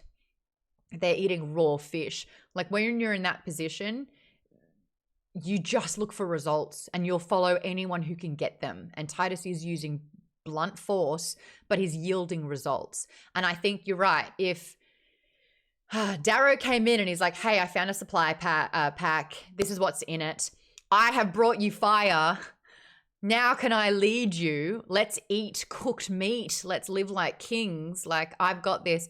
Also, there are supply packs hidden. Let's scout 2 people that way, 2 people that way, 2 people that way to see what else we can find out there, because there's got to be more and we need to get it before other people find something similar and do the same thing. One thing I wanted to say too about Darrow and that decision process of where he's like withholding things. I think we're going to see it come up again. And I mean, obviously people who have already read the book will know what happens here, but him not telling Cassius right away, I killed your brother. If he had said it right away, it would have like, maybe they wouldn't have become as good of friends. Yeah. It's going to be way worse when he finds out now. Yeah, it's a betrayal now. But he's trying to pin it on Titus. But I mean, like, I'm in a game group, Mafia, where it's like, obviously, you know, there's only, let's say there's 20 people and 5 of them are Mafia, and everyone's like, is it you? Are you Mafia? You're like, no, I'm a townsperson. It wouldn't be me. But everyone shuts their eyes at night and someone dies. It's a bit like that. So all you have to do is, like, if the results are not told, then you can have the upper hand and be like, yes, I know for a fact that's what it was, because it's then just 2 words against each other. All Titus is like, no, that's not true. And then there's like no way to prove it. So no, Tim's like, nah, it'll come back to bite you. Do not try to mess with truth. Just no, get actually, it out. I was thinking about something else entirely with the book, but Oh, okay. Oh, have you read ahead? no, I haven't. I was asking a question mentally because I'm a bit of a conniving person sometimes, and I was thinking about potentially What a you missed would do? opportunity. What No, would you well, have done? sort of. Yeah. Well, I was just thinking when it comes to Darrow having fire and hot food and things of that nature, is it a missed opportunity for him to not try to, for lack of a better term, steal the slaves that Titus has captured? Because KP pointed out that once they're branded, they're owned by that house. Yeah. Until another sigil gets them. But Darrow and Titus are in the same house. Yes. So wouldn't technically the slaves also have to follow any order that Darrow says? And if Darrow says, hey, I want you to come over here, I'll give you hot food if you fight for me. Yeah. And he doesn't ever do that. And I'm like, I would 100% do that, because now I'm going to build an army of people that aren't going to do the bare minimum because I'm feeding them Yeah. and treating them with even a modicum of decency. Yeah, I mean, that's another thing that could have happened. I think the biggest difference is Antonia and Titus are singularity. Like, they are the leader. You're looking at a Darrow Cassius 2-team thing, and I don't know if that's a good thing or not. Because I think sometimes Darrow waits for permission. Cassius ran off and decided to take care of things on his own, and that got his ass handed to him. So they're both kind of leading in a way. I would have hoped that it would have been, you know, Darrow being street smart, having sort of like that big bulk energy, and Cassius would have been the brains, who, even though he would have been a little bit more precious, hearing him weep for his brother every night was just kind of heart-wrenching. And then the mask that he puts on, everything's great. No, I'm not even bothered. And Darrow's like, I can hear him crying every night. Oh, that's tough. But I hoped that there'd be a little bit more of a yin-yang to be able to step up and be a little bit better. Lisa here is saying, I think the way the Reds have been conditioned to look out for just themselves and theirs, especially in regards to limited resources and compete against other groups, is part of how they are being controlled and kept from uniting for a common cause. Yeah, that's what the Laurel's all about. That was a super common tactic with a lot of different colonialism. What they would do is they would go into the countries, and then there would be like 4 different tribes in the area. There would be obviously the one that controlled most of the area, and then there would be like the 4th lowest level one, who would pretty much be the lambdas of the Reds. And what they would do is they would come in and give technological advantages or like resources to the lowest rung group, so that they could take over. And because of this hatred, they're more focused on trying to enact revenge on these groups as opposed to the people who are coming in and taking over the area. So it's definitely like a divided infighting, biting each other while you're not paying attention to the other person, stealing from behind your back sort of a deal. Well, other things that they'll do is they'll nominate people to sort of like police them. So they're being monitored by their own people as well. In this instance, it's the Reds and the Obsidians, the Greys, the Tin Pots. But like something that's happened to me, like I didn't even recognize that it was happening. I had a small workforce, right? So there was like me, the host, there were 2 writers, and then there was like the showrunner. The writers and I were actually all in the same headspace where we wanted change. We wanted things to be done a particular way. We didn't like how things were being run. And so the showrunner said that all of us were only allowed to talk to him. So he monitored all of our things, realized that we were all in the same headspace, and refused us to talk to each other. So he was able to control that entire situation because he eliminated any way for us to not only talk to each other, but to get to know each other and to bond with each other. Because if we were allowed that space to talk, we would have found out really quickly that we had strength in numbers, that we all thought the same thing, and that he was a problem and we could have gotten rid of him. So I've seen like a very small version of that, but it's power, the head power controlling communication, and to separate them all so that they cannot talk, they cannot unite, they cannot revolt. That's the same reason why a lot of companies don't allow unionization, says Vaden. Yep. Avery says only after Sevro showed up and was like, let's go do something. I'm a wolf. Rah! Goblin. He's a great character. We got half an hour. We've barely touched on. There's so much to talk about with this particular book. We're all seeming like we're enjoying it.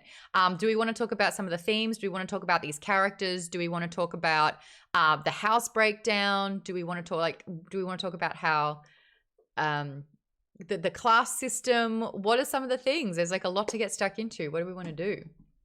I loved the environment that he's developing with it, like the way that he's talking about the way Mars is ending up terraforming, where it's like because the water is flowing into the valleys and the air is obviously as it's gaining more weight because there's just more of it in the air, it's settling into the valleys. So it's really cool to see how he's kind of thought out how the environment is growing as opposed to just boom, it's suddenly terraformed one day.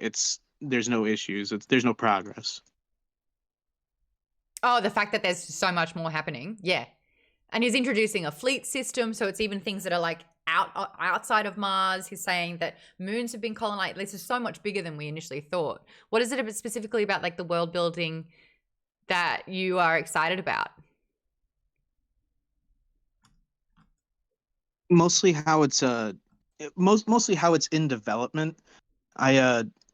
Because I'll see a lot of different just environments and settings in books where it'll just already be there, and I'll go, well, that's really cool, but like, how did it get to that point? I don't really. Hundreds of years. I need the puzzle pieces that go with it, and so to see that it's in progress and it's not just boom, it's already there is the most interesting part to me, because then it shows that people are still having motivations like, we still need this helium because we're still terraforming, so of course we're going to keep the Reds down there. So. Yeah it's good world building, and it all kind of, apart from tiny little things, it makes sense. What's another part of the favorite part of the book so far? Who wants to go? Tass, what are you thinking about this book, Tass? I'm really liking it. It took me a little bit to get started, but now I'm in it. I actually caught up. I had 3 minutes to spare to the start of the stream for me catching up to where I should be. Ooh, okay. Yeah, I got the whole box set though. I got 5 books from the series. Oh, you're in. Yeah, I'm all in. Okay. I'm looking up character art, by the way. Everyone, I'm trying to find some. What else is another favorite part of the book so far? Unmute and go. Who wants to chat?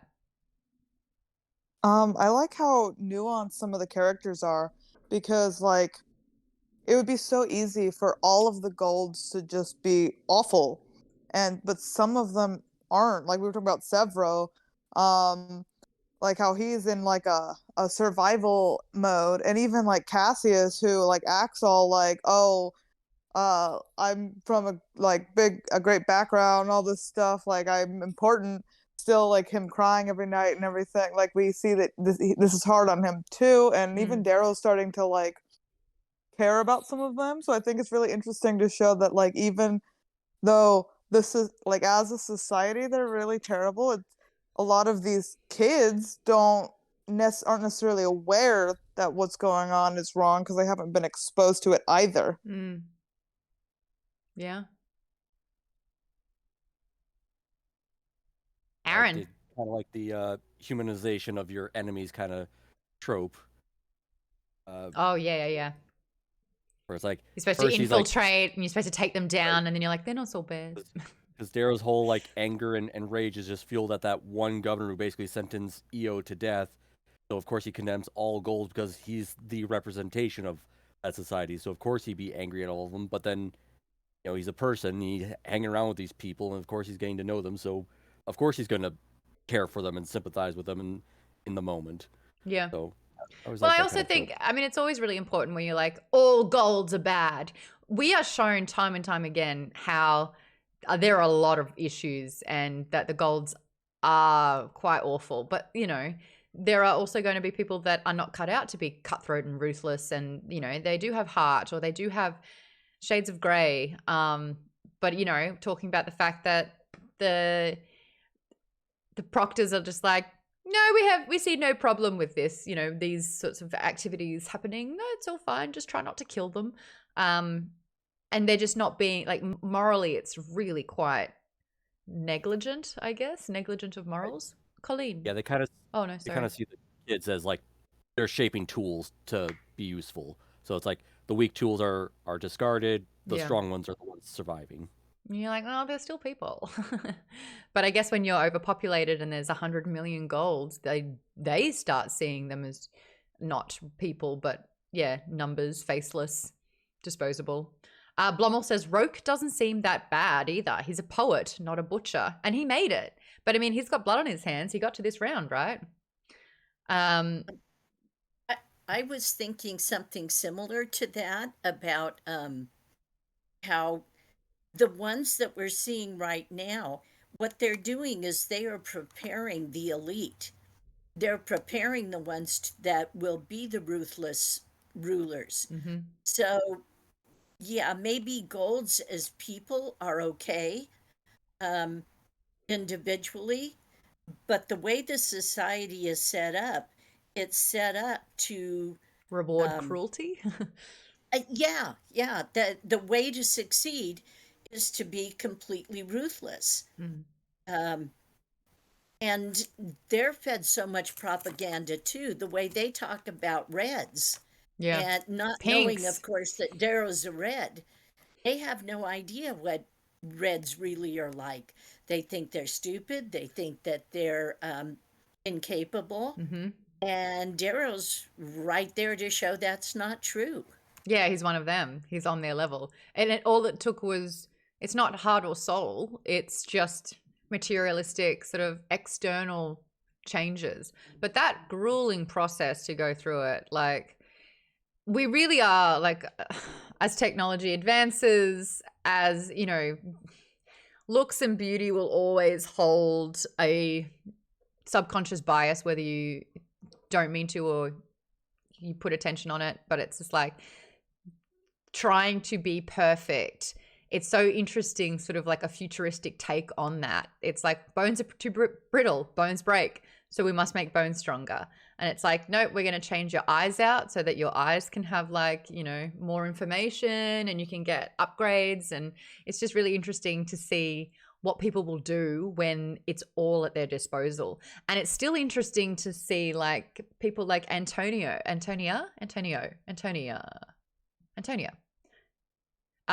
where it's like she's a gold, she was able to get whatever retrofitted she wanted, and yet her face still looks like it was made for cruelty.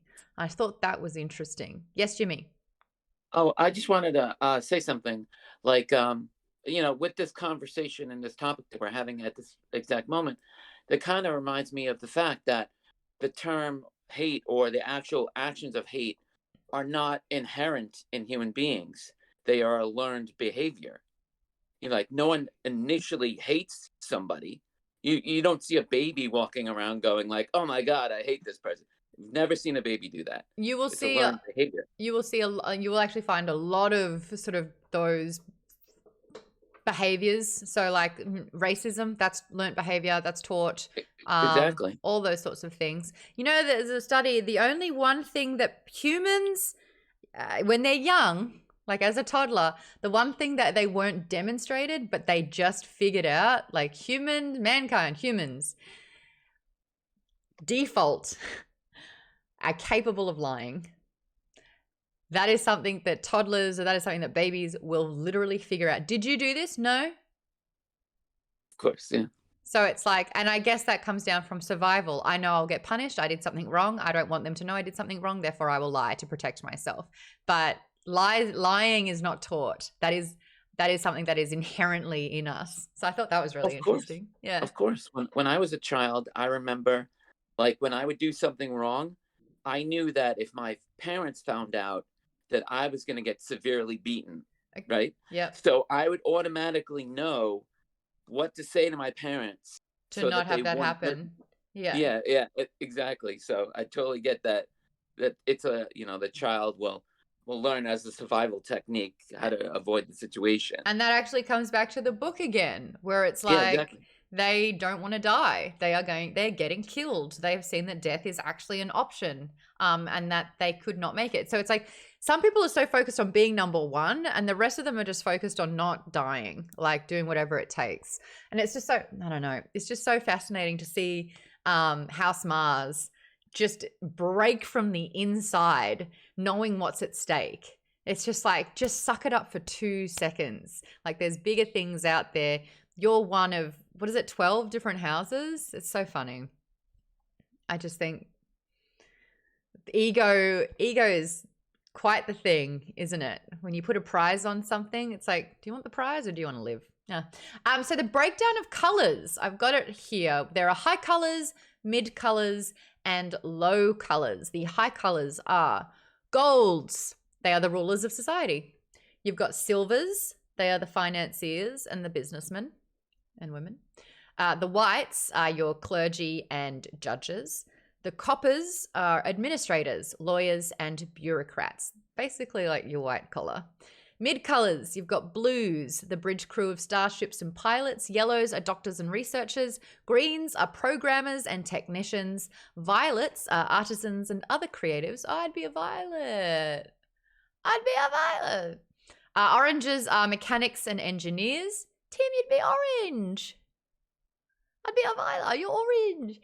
Greys are your regular soldiers and police. And then you've got your low colors, which are your browns, servants, cooks, and janitors. Why does it have to be brown? Why they got to do them dirty? Give them the brown.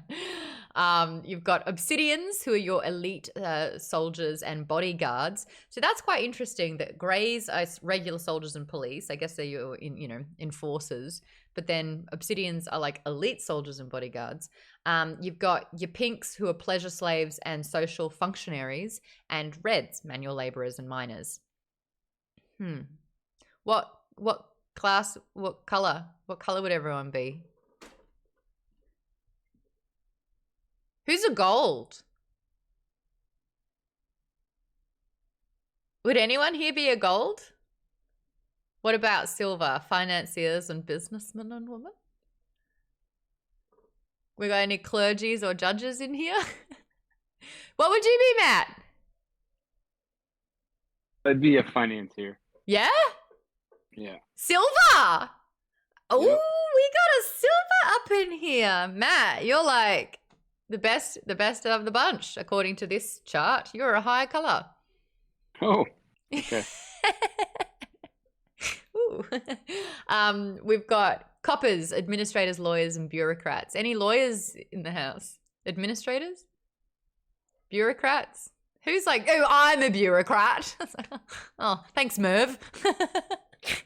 Just letting everyone know. That's what he would sound like. He's a copper. Any pilots? Anyone working on a starship lately? Anyone? No? Okay. Any doctors or researchers? Yellows? No. We got any programmers and technicians in the house? Where are my greens at? I'd be a green. I work with electricity for a living, so that'd be me. We got a green! I mean, technically, I do some programming, but it's not really my main focus. No, I think that's what you are. You would be in the programmers and technicians. I guess I'll mix it up between that and Viola. I guess We there's got no a mixed couple colors. greens. Autosave's like, let's go, programmer. Stargirl says, I'd probably be a green. Blummel says, I guess I'm a yellow. What do you do, Blummel? Oh, you're a biologist. Yeah, you're a yellow. Get that science on. Pylang says, we do nothing here, Maude. Avery says, based on my current job, I'd be a brown. We stand brown in this house. Can't be down if you're a brown.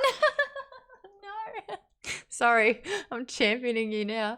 Oh, yeah, there you go. Black Belt says I'd be a silver. I'm an accountant.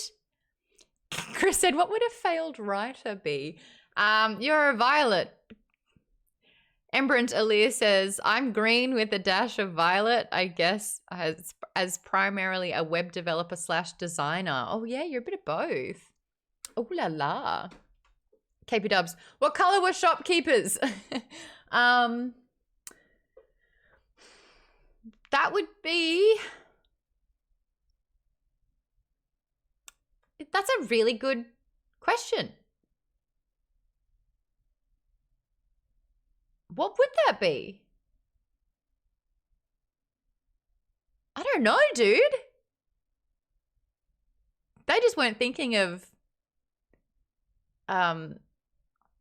retail at all, were they? Or do they not wear clothes? Do they not have goods? Maybe it's like the age of convenience where they've just removed the middleman. It's just beep, beep, you got it. No one has to sell it. It's all advertising it's advertising based. Well, that kind of did my head in a bit. Hope you're feeling okay. Blummel says I'm a high red or a low silver. There's a big difference between those. I think. One's in the high colors, one's in the low colors, and there's a mid in between. Bots do that work probably, says K Frito. B-Rock Vandal says, any oil rig workers in here? Guess they'd be reds. Lol. Jimmy, no.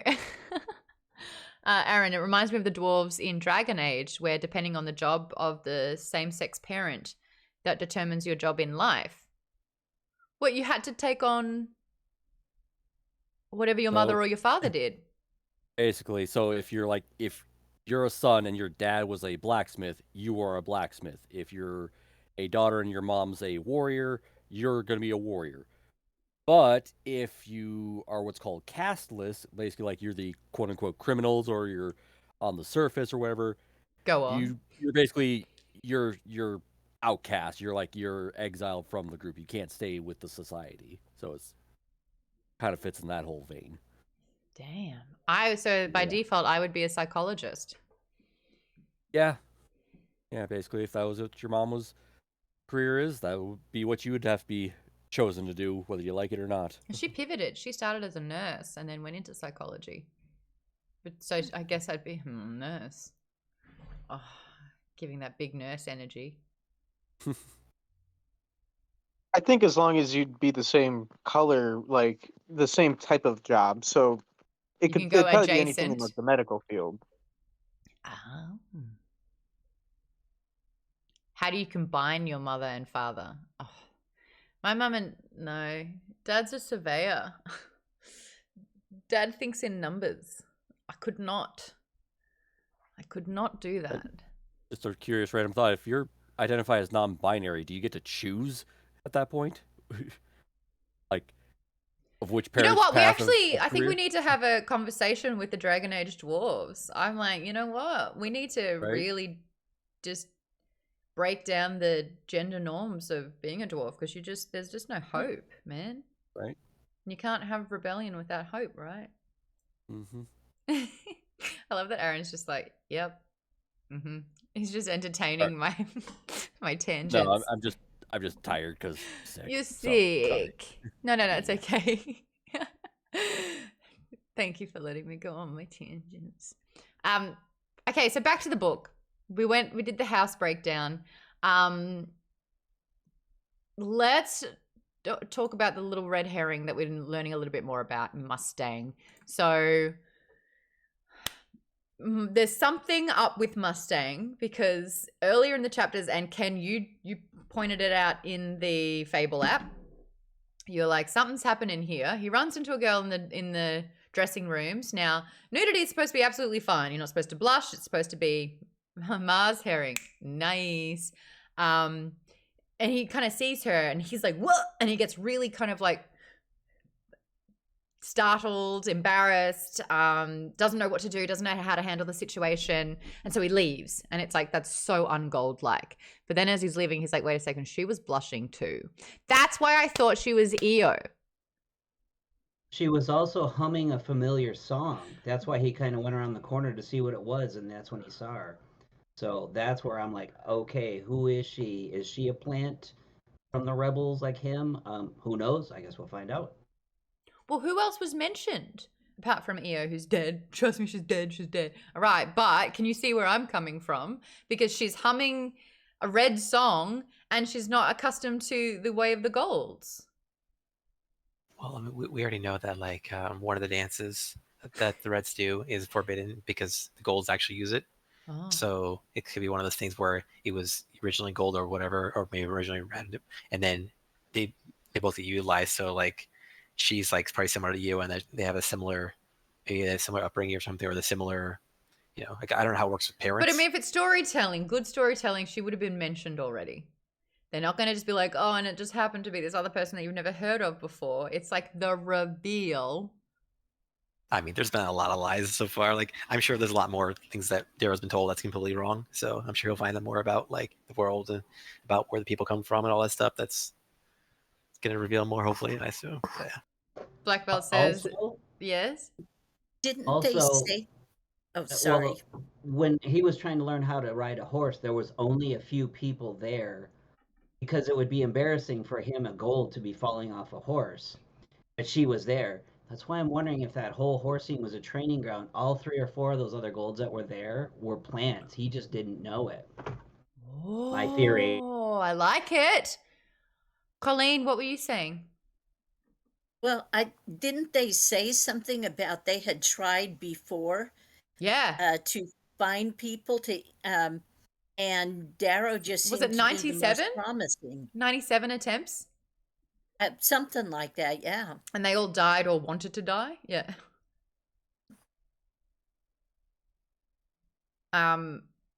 Black Belt reminds me that Darrow killed Io himself, so we know she is dead. Darrow didn't actually pull Darrow's feet to kill him. B-Rock Vandal says they did quick augments on Evie. So this is the other thing. This was like the whole, what was Evie? What was the point of that? And it's like we learn about what the class system is. We learn what pinks are. And we see that, I mean, pinks are still in the same sort of like class threshold as the reds. And Darrow's not okay with the treatment. He's like, And if you, like, Mickey, You set her free, you give her a lush life, or I will literally come back and rip your hands off because I'm strong enough to do that now. And you're actually scared of me. You created me. So I think that we are seeing deep down that Darrow is someone that now that he can do something to help and change, he is. Praling says, pink is my favorite color. Good. Dun dun. Baden, well, they have high reds and low reds, so maybe there's different versions of other colors as well. I absolutely agree with that. Like, it's like there's different countries and there's different class structures in every country. So that makes total sense. Colleen says, didn't they end up gifting her to Darrow? No, they set her free, and she's going to live with Dancer and starts with H. Harmony. Harmony. Thank you. Thank you, B-Rug Vandal. You said harmony there too. Nurashika says, I would like to see Darrow go back to Evie after he feels like he's a different person now because she saw him get changed and remembers who he was. Oh, because she'll love him for who he was before and not who he is now. That's sweet. And she was sweet. Oh, if I recall, bronze is a low gold, isn't it? Yes. Faded golds. Who haven't we spoken about? Kate, you wanted to pour one out for Julian. He had to die because you liked him. He was like, oh, he's too nice to be a gold. He'll never survive, and he didn't. Hello there, champ. Hi, Goodman. How are you? Oh, he doesn't like the same sport. This guy, boom, boom, boom. What do you mean you have to kill me? No, please don't. No, don't. I could act the whole thing out. Kind of like, it left a little bit of a sour taste in my mouth because we met in the first part of the book, and it was a little like, okay, so his wife kind of got fridged, so he can like move on, and now here's this obviously queer-coded guy who's bury your gaze. It's just like, ugh. Any other frustrations you'd like to get out, Kate? Who's your favorite character apart from Julian, who's dead? Sevro, 100%. Not Antonio? No, I like her, but I feel like we haven't seen enough of her personality yet, aside from she's like, manipulative, but all of them are. So there hasn't been anything that has like made her distinctive yet. I wonder what Julian Sevro... is... Oh, sorry. Julian's giving me big, the same energy that, the photographer kid from the Harry Potter books and Harry Potter and the Chamber of Secrets? Colin Creevey? Yeah. He gives me that same exact energy as Colin Creevey. Who does? Julian did. Oh. It's something about him. He's Is just it the like, voice hey, how's that it I going? just did? I like you so much. You're so cool. What's going on? I just thought he was decent. Which is why he had to die. Antonia seems bad, says K. Frito. There's something. The only thing she's done so far is disrupt trajectory. When it looked like Darrow and Cassius were forming a partnership to gain leadership, she just threw in sort of the spanner in the, what do you call it? The wrench, threw in a wrench, which was, but why would we have to do that? Wouldn't we all want to be our best selves instead of bowing down to what you have? So I thought that, yeah, that's kind of all Antonia's done so far. I have an unrelated comment to make. Sure. I mentioned this on Fable. Since listening to the narrator and kind of seeing the Reds culture, the Reds, it seems to be somewhat based on an Irish culture, or at least heavily influenced by that. And then the girls are British. Yes, I thought of that too. Didn't they say something about Yorkton? But they also mentioned the pit vipers. And it kind of occurred to me that there's the legend of St. Patrick driving out the snakes. And this society is full of vipers that, is this kind of an allusion to the vipers that they really do need to drive out that are part of society? I like the analogy with the snakes, the vipers, because we're now moving on to wolves, where the wolf is the motif now. That's the symbol of House Mars, and it's literally who Sevro is becoming, little wolf boy. So yeah, it's interesting that they've evolved from like sort of like the slithering snake to the wolf. It is an interesting point to bring up if you're not listening to the book. Darrow, he sounds like this, and when he's talking, and when he's at the mines, and when he's doing his thing. And then all of a sudden you meet Cassius, and Cassius sounds like this, and you can definitely see there is an element of, hierarchy. He's up here, whereas Darrow was down here, but then Darrow has to change how he talks, so he sounds like a gold, but he's like more comfortable with sort of like mid-level speech. Because like, going too high. Oh, prime sounds great. It's basically like jolly old good chap. It's that kind of thing.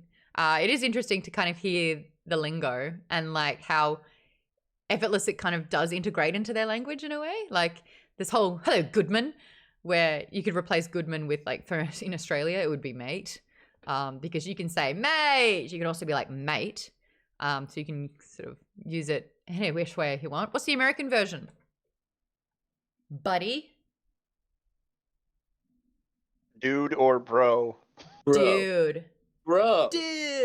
Because of the words dude and bro, I haven't said my best friend's name in 20 years. Bro. I dated a guy and I found out his name in 6 months, at the 6-month mark. That's Australia though. No one called him his first name. No one needed to know his first name. He did not ever identify by his first name. And I was like, hey, what is it? And he said it and I was like, well, that's weird. I was like, oh, okay. Ooh, good. Bruh, says Blummel. Bro, guy, pal, buddy, bruh. Sup, bruh? I'm getting flashbacks to dude, where's my car?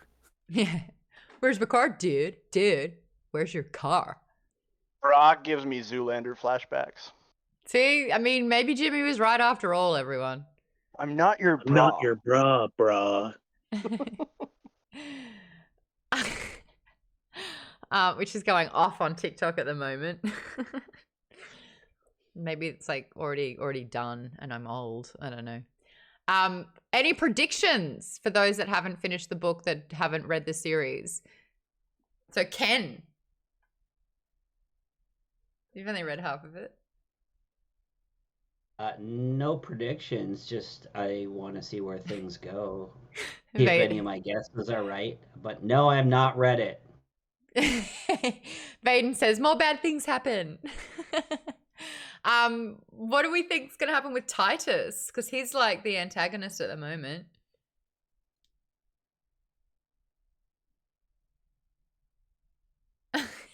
Colleen. Anyone got a take on Titus? Unlikable Titus? Is he really? I think he'll get his just He's unlikable. Or another. That's for sure. I'm sure he's gonna die. Like I'm pretty sure he's gonna die pretty soon. I'm sure this is not gonna happen. Fingers but I crossed. think it would be sweet if Melody came back and just like totally stabbed Titus like 7 times, just out of nowhere. Yeah. I Just give, think ironically, they the need- E2 I think Brute. she needs that extra boost because no one would expect Melody to come out of nowhere. I'm just saying. Melody? Yeah. Or well, Harmony. I'm sorry, Harmony. But Harmony can't get to the facility because she's not a gold. She's a red. Well, that's what I was saying. No one had expected. Again, I'm not saying this would happen. I'm just saying it would be unexpected. That's all. I mean, Not Jimmy, saying- we could spend 5,000 hours saying what wouldn't happen. That's very true. I'm But asking you add what could- predictions, what and could- therefore predictions are things that not necessarily going to happen. I'm but going it to would be mute nice you. if I'm it going to happened. mute you. I will mute you. I'm not above it. I've got just a little Bold, bit. bold prediction. Yeah. Bold prediction. Yeah, what's Darrow- yours? Darrow is going to use the standard they stole from House Minerva on Titus. Hold on. What? Well, say it again. Say it again. That would actually So make sense. at the In order end of to the enslave chapter, him they and stole get him the out? standard from House Minerva. Yeah. And I think Darrow's going to use it to enslave Oh, that's Titus to good. House Minerva. That's good. That's And he's good. he's gonna end up shamed because it's just Titus's personality that he's not gonna do what he's told. We all know how I talk about shame a lot of the time. And that's the fact that Titus has employed shame and humiliation as a tactic as well. And the fact that it works on people like Cassius. So I think that's really interesting. It's not like, that people are being submissive and it's like, you have to bow down to what I say. It's like, no, we're going to beat you and we're going to humiliate you so that, the courage or the character that you had, the pep in your step or, the drive to live is just kind of abolished for a little bit. So I have a prediction. Yeah, what's yours? Towards the end, when they're trying to figure out who's going to be the Praetor or the Primer or whatever, that's when Cassius will find out that Darrow was the one who killed his brother, and they will become bitter enemies for the rest of the series. Damn. Yeah, because they're too close, and that's gonna hurt 50 times more. Ooh. KP Dubs. Bold prediction. The chapter titles will be in bold print. Yeah. Everyone, unmute. That was brilliant. Round of applause, please. The bold prediction And there is that was the chapter much titles rejoicing. will be bold. Yay! Where's my claps? Thank you. No. I'm gonna give you the Monty Python. Yay! Yay. Bottom line, says Jimmy, everyone wants Titus dead. Vaden's saying that maybe Antonia is going to kill Titus because of his misogyny. I mean, they've already threatened to... I'm wondering, though, Titus is absolutely ruthless. It seems to me that while he doesn't have great leadership skills, but it does seem to me that he's ruthless enough, he could get promoted. He could end up on one of those starships going out to colonize or something. Yeah. Ain't that scary? My prediction is, given like the Roman Greek themes, that they'll just pull a Julius Caesar and just like a bunch of people will just each individually stab him once. Oh. Yeah. Nice. So they all share responsibility for it. And then the med bots are like coming down. It's like, psh, not done. Beep. Pretty much. Oh, okay. We are at the 2-hour mark. Very good prediction for on the Ides of March. Very good prediction for what? Being on the Ides of March. Happy Ides of March, says Avery. The 15th of March, the Ides of March, when Julius Caesar was killed. Sure. Yeah, because he was always told, beware of the Ides of March, and that's when he got assassinated. He was told that by a soothsayer. Mm-hmm. Have you never read Shakespeare, Maude? Not voluntarily. That was a had to read. Etumod? I don't know what that is either. Ooh. I'm only a violet, everyone. I'm just a violet. I'm not expected to know. Actually, a violet would be expected to know that. Damn it. I'm an orange and I know that. It's a big holiday on Tumblr. What? Okay. We're going to go raid. Your homework is to finish the book. If you do want to talk spoilers, chapter breakdowns, I'll see you over in Fable. If we can talk spoilers till our heart's content. We don't have to do that little shadow text thing on Discord. So spoilers are plenty over in Fable because it's literally per chapter. We'll do part 2 this time next week, and then 2 weeks we'll have a Q&A with Pierce. So my members, I want you to think of some questions that you want to ask because you get priority questions for the author. How cool is that? What's our book after this? We're going back to the trilogy for Rebecca Roanhorse, if I'm not mistaken. Fevered Star. Okay. So if you're on Fable, check out Fevered Star. See if that's a book you want to get into. Thanks, everyone. Now we got a raid. I like putting on a concert. Well, I don't do the concert, but I like sending you to the concert. That's a lot of fun. So request a song, say hi, drop some emotes. We're going to go to Jason Charles Miller, who's just started. Yay! I have had a headache this entire time. Sorry if I have not been 100%, but Aaron and I showed up. We did it. You did well. Thank you. Tim's going to have an all-nighter for work. If you're on TikTok, give Maude's Book Club a follow. We're on social media as well. Become a member. All the cool kids are doing it. All right, say hi to Jason. Yay, we did it. Sorry, Jimmy, if we've only